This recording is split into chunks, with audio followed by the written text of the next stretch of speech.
أعوذ بالله من الشيطان الرجيم. بسم الله الرحمن الرحيم. الحمد لله الذي أنزل على عبده الكتاب ولم يجعل له عوجا قيما لينذر بأسا شديدا من لدنه ويبشر المؤمنين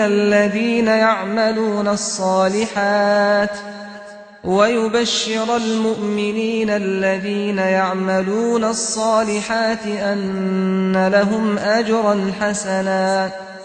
ماكثين فيه أبدا وينذر الذين قالوا اتخذ الله ولدا ما لهم به من علم ولا لآبائهم كبرت كلمة تخرج من أفواههم إن يقولون إلا كذبا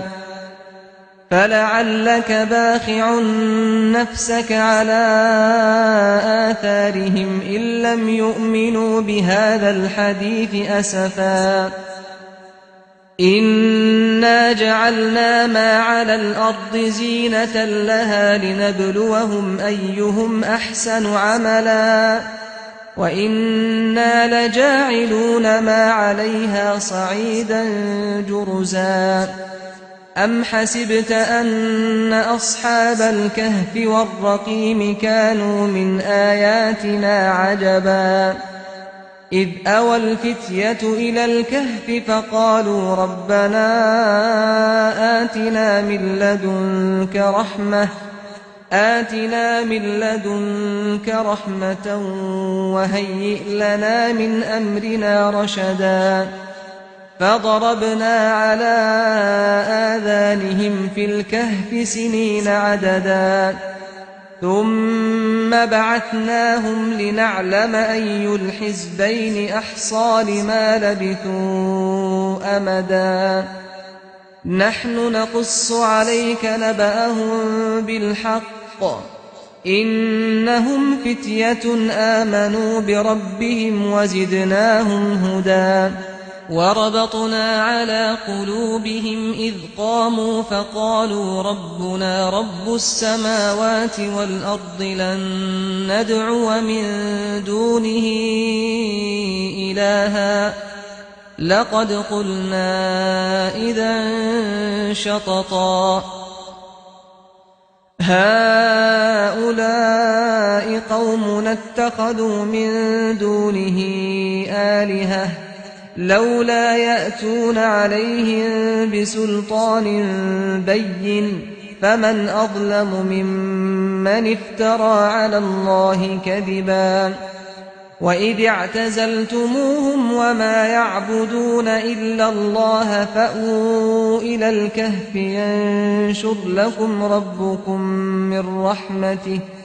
ينشر لكم ربكم من رحمته ويهيئ لكم من أمركم مرفقا وترى الشمس إذا طلعت تزاور عن كهفهم ذات اليمين وإذا غربت تقرضهم ذات الشمال وهم في فجوة منه ذلك من آيات الله من يهد الله فهو المهتد ومن يضلل فلن تجد له وليا مرشدا وتحسبهم أيقاظا وهم رقود ونقلبهم ذات اليمين وذات الشمال وكلبهم باسط ذراعيه بالوصيد لو اطلعت عليهم لوليت منهم فرارا ولملئت منهم رعبا وكذلك بعثناهم ليتساءلوا بينهم قال قائل منهم كم لبثتم قالوا لبثنا يوما أو بعض يوم قالوا ربكم أعلم بما لبثتم فابعثوا أحدكم بورقكم هذه إلى المدينة فلينظر أيها أزكى طعاما فليأتكم برزق منه وليتلطف ولا يشعرن بكم أحدا إنهم إن يظهروا عليكم يرجموكم أو يعيدوكم في ملتهم ولن تفلحوا إذا أبدا وكذلك أعثرنا عليهم ليعلموا أن وعد الله حق وأن الساعة لا ريب فيها إذ يتنازعون بينهم أمرهم فقالوا ابنوا عليهم بنيانا ربهم أعلم بهم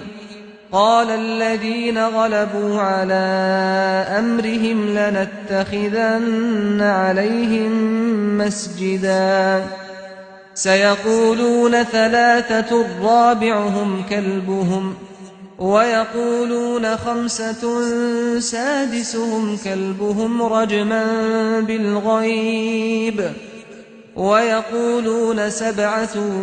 وثامنهم كلبهم قل ربي أعلم بعدتهم ما يعلمهم إلا قليل فلا تمار فيهم إلا مراء ظاهرا ولا تستفت فيهم منهم أحدا ولا تقولن لشيء إني فاعل ذلك غدا إلا أن يشاء الله واذكر ربك إذا نسيت وقل عسى أن يهديني ربي لأقرب من هذا رشدا ولبثوا في كهفهم 300 سنين وازدادوا 9 قل الله أعلم بما لبثوا له غيب السماوات والأرض أبصر به وأسمع ما لهم من دونه من ولي ولا يشرك في حكمه أحدا واتل ما أوحي إليك من كتاب ربك لا مبدل لكلماته ولن تجد من دونه ملتحدا واصبر نفسك مع الذين يدعون ربهم بالغداة والعشي يريدون وجهه ولا تعد عيناك عنهم تريد زينة الحياة الدنيا ولا تطع من أغفلنا قلبه عن ذكرنا واتبع هواه وكان أمره فرطا وقل الحق من ربكم فمن شاء فليؤمن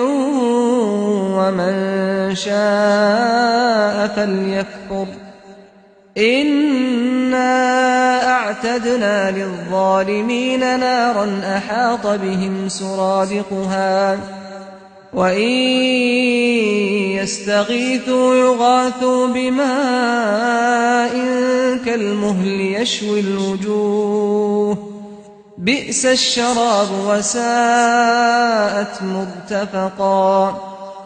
إن الذين آمنوا وعملوا الصالحات إنا لا نضيع أجر من أحسن عملا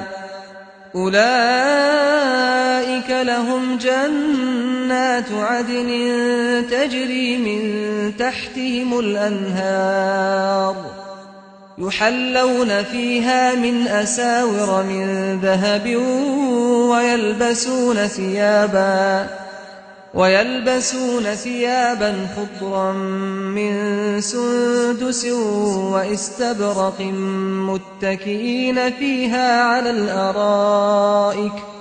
نعم الثواب وحسنت مرتفقا واضرب لهم مثل الرجلين جعلنا لأحدهما جنتين من أعناب وحففناهما بنخل وجعلنا بينهما زرعا كلتا الجنتين آتت أكلها ولم تظلم منه شيئا وفجرنا خلالهما نهرا وكان له ثمر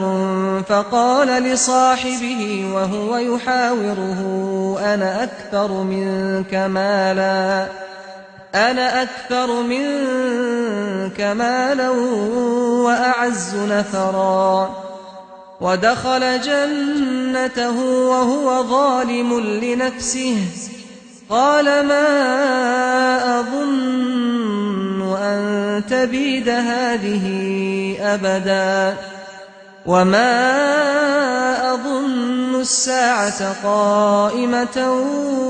ولئن رددت إلى ربي لأجدن خيرا منها منقلبا قال له صاحبه وهو يحاوره أكفرت بالذي خلقك من تراب ثم من نطفة ثم سواك رجلا لكن هو الله ربي ولا أشرك بربي أحدا ولولا إذ دخلت جنتك قلت ما شاء الله لا قوة إلا بالله إن ترني أنا أقل منك مالا وولدا فعسى ربي أن يؤتيني خيرا من جنتك ويرسل عليها حسبانا من السماء فتصبح صعيدا زلقا أو يصبح ماؤها غورا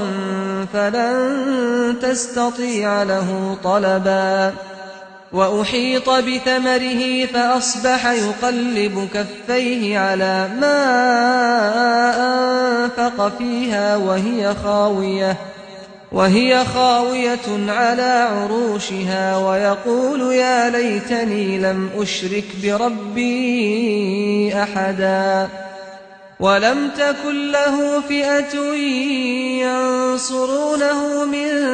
دون الله وما كان منتصرا هنالك الولاية لله الحق هو خير ثوابا وخير عقبا واضرب لهم مثل الحياة الدنيا كماء أنزلناه من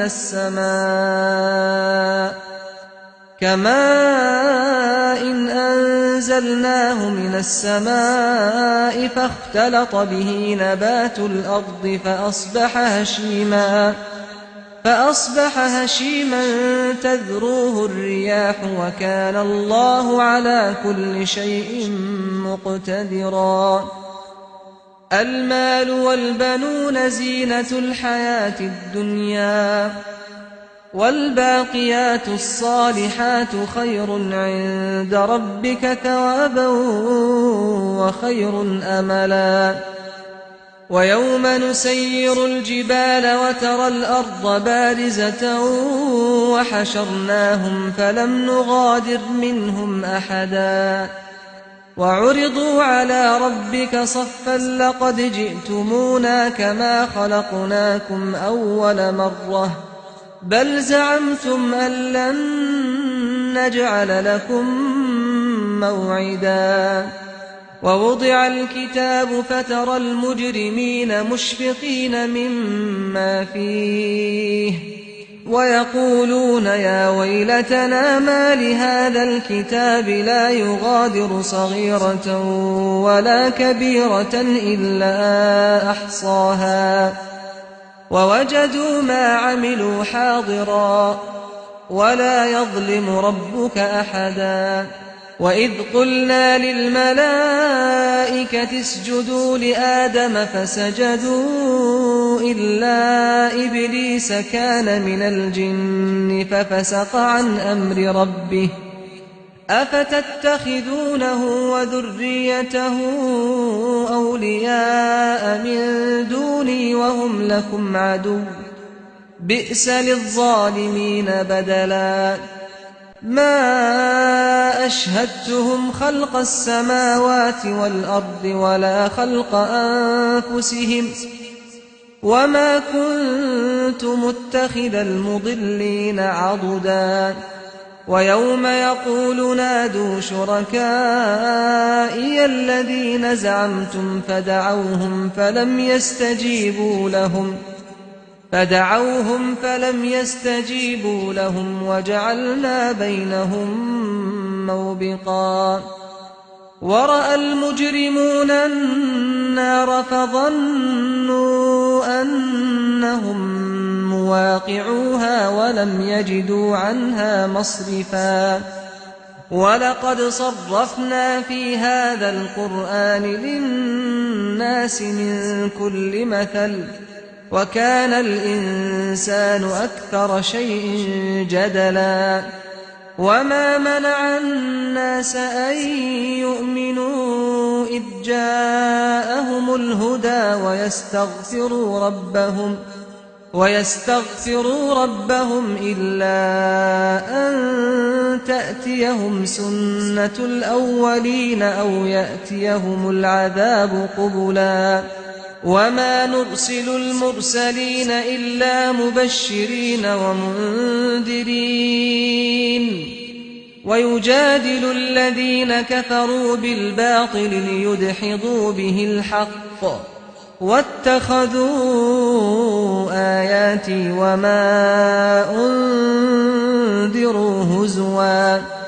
ومن أظلم ممن ذكر بآيات ربه فأعرض عنها ونسي ما قدمت يداه إنا جعلنا على قلوبهم أكنة أن يفقهوه وفي آذانهم وقرا وإن تدعهم إلى الهدى فلن يهتدوا إذا أبدا وربك الغفور ذو الرحمة لو يؤاخذهم بما كسبوا لعجل لهم العذاب بل لهم موعد لن يجدوا من دونه موئلا وتلك القرى أهلكناهم لما ظلموا وجعلنا لمهلكهم موعدا وإذ قال موسى لفتاه لا أبرح حتى أبلغ مجمع البحرين أو أمضي حقبا فلما بلغا مجمع بينهما نسيا حوتهما فاتخذ سبيله في البحر سربا فلما جاوزا قال لفتاه آتنا غداءنا لقد لقينا من سفرنا هذا نصبا قال أرأيت إذ أوينا إلى الصخرة فإني نسيت الحوت وما أنسانيه إلا الشيطان أن أذكره واتخذ سبيله في البحر عجبا قال ذلك ما كنا نبغ فارتدا على آثارهما قصصا فوجدا عبدا من عبادنا آتيناه رحمة من عندنا وعلمناه من لدنا علما قال له موسى هل أتبعك على أن تعلمني مما علمت رشدا قال إنك لن تستطيع معي صبرا وكيف تصبر على ما لم تحط به خبرا قال ستجدني إن شاء الله صابرا ولا أعصي لك أمرا. قال فإن اتبعتني فلا تسألني عن شيء حتى أحدث لك منه ذكرا. فانطلقا حتى إذا ركبا في السفينة خرقها قال أخرقتها لتغرق أهلها لقد جئت شيئا إمرا. قال ألم أقل إنك لن تستطيع معي صبرا. قال لا تؤاخذني بما نسيت ولا ترهقني من أمري عسرا. فانطلقا حتى إذا لقيا غلاما فقتله قال أقتلت نفسا زكية بغير نفس لقد جئت شيئا نكرا. قال ألم أقل لك إنك لن تستطيع معي صبرا. قال إن سألتك عن شيء بعدها فلا تصاحبني قد بلغت من لدني عذرا. فانطلقا حتى إذا أتيا أهل قرية استطعما أهلها فأبوا أن يضيفوهما فوجدا فيها جدارا يريد أن ينقض فأقامه. قال لو شئت لاتخذت عليه أجرا. قال هذا فراق بيني وبينك سأنبئك بتأويل ما لم تستطع عليه صبرا.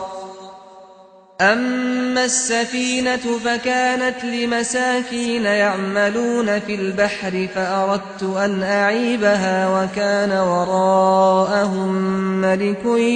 يأخذ كل سفينة غصبا. وأما الغلام فكان أبواه مؤمنين فخشينا أن يرهقهما طغيانا وكفرا. فأردنا أن يبدلهما ربهما خيرا منه زكاة وأقرب رحما. وأما الجدار فكان لغلامين يتيمين في المدينة وكان تحته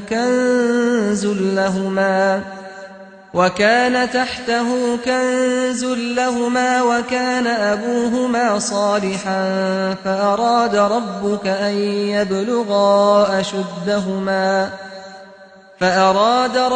أن يبلغا أشدهما ويستخرجا كنزهما رحمة من ربك وما فعلته عن أمري ذلك تأويل ما لم تسطع عليه صبرا. ويسألونك عن ذي القرنين قل سأتلو عليكم منه ذكرا. إنا مكنا له في الأرض وآتيناه من كل شيء سببا فأتبع سببا حتى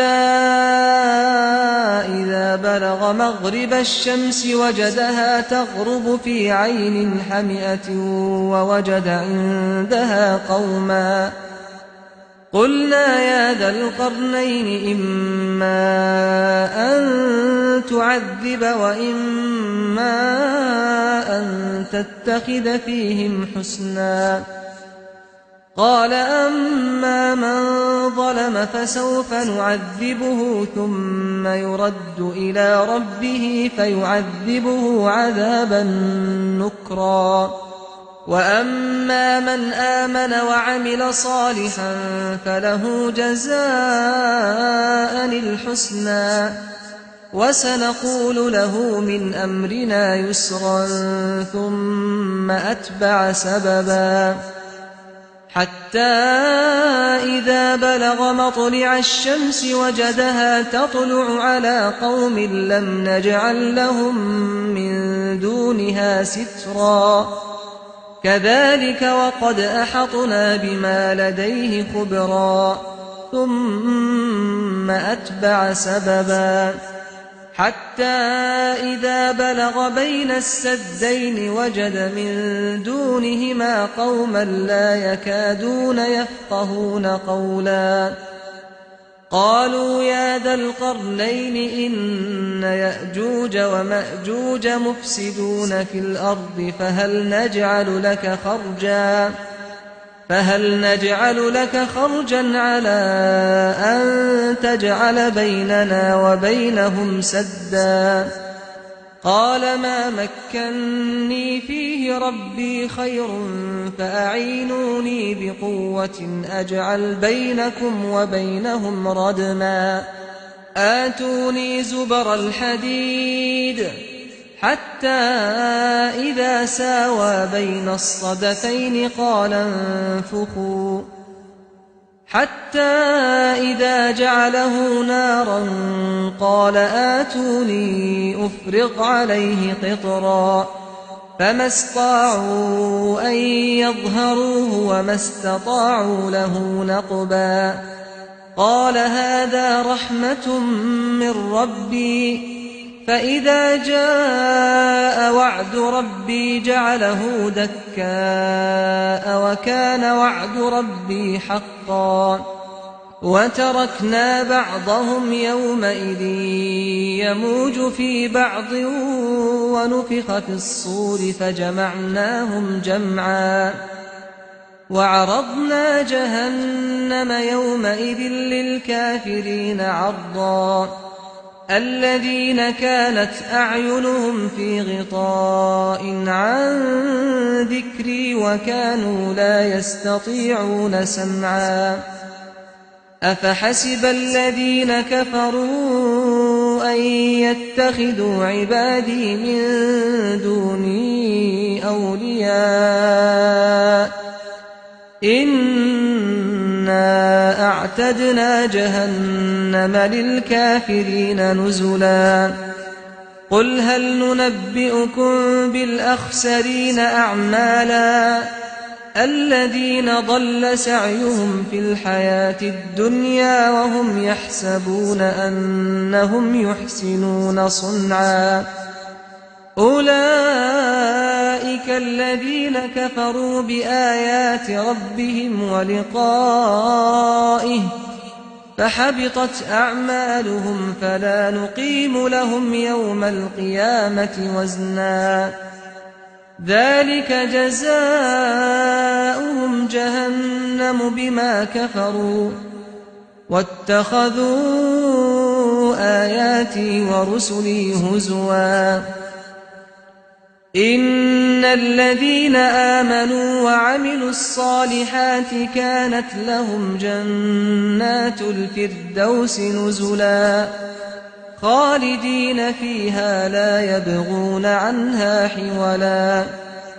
قل لو كان البحر مدادا لكلمات ربي لنفد البحر قبل أن تنفد كلمات ربي ولو جئنا بمثله مددا قل إنما أنا بشر مثلكم يوحى إلي أنما إلهكم إله واحد فمن كان يرجو لقاء ربه فليعمل عملا صالحا ولا يشرك بعبادة ربه أحدا